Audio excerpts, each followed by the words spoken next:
The Wookie Crossbow is a fly with the best of both worlds. Has the tail of a squirmy wormy and the body of a crayfish. If I was a carp, I think I'd eat it. If you want to tie along, the recipe is in the description below. This is the Wookie Crossbow. We start this fly off with a dark, thick Scudd hook and a squirmy tail, color of choice. Thread the hook through the tail fibers and bring it up to the bend of the hook in order to place the hook in a vise.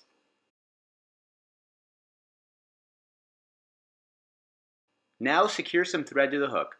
We're using 6/0 thread in a neutral color that will match the fly. Be sure to move the squirmy material back down the hook and make some thread wraps down to the shank so that the squirmy material has something to adhere to. Now get the thread out of the way in order to add some zap to the hook. Now pull the squirmy material up over the zap to quickly secure it down. Snip off the excess. Re-secure the tail and bring your thread forward to add some eyes. We're using bead chain eyes to match the size of the fly. We're using a size 10 here, but you can change the size to whatever you want. Be sure to make some figure 8 wraps around the bead chain eyes. Will help secure them down nicely to the top of the shank. Once secure, bring the thread back to the bend of the hook.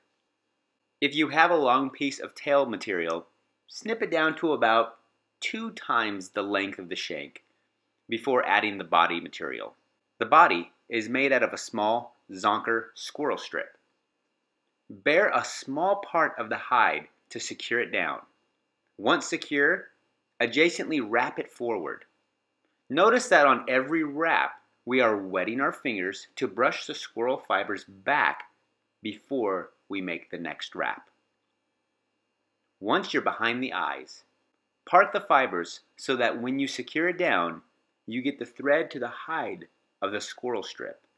This will ensure a nice tight connection with the material and the hook. Add some extra security wraps before adding the legs. We're going to secure down 6 variegated legs on top of the shank of the hook.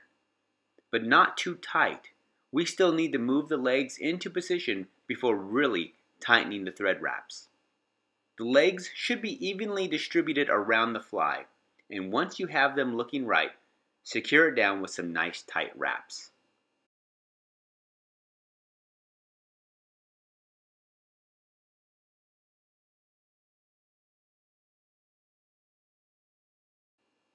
Lastly, we're going to build the head.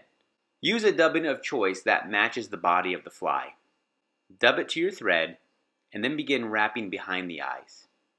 Also wrap in between the eyes with a figure 8 motion to build up the head. With every wrap, be sure you're pulling back the legs so that they eventually get pinned facing the back of the fly. Once everything looks good, it's time to secure the thread, snip off the excess thread, and there it is, the Wookie Crossbow.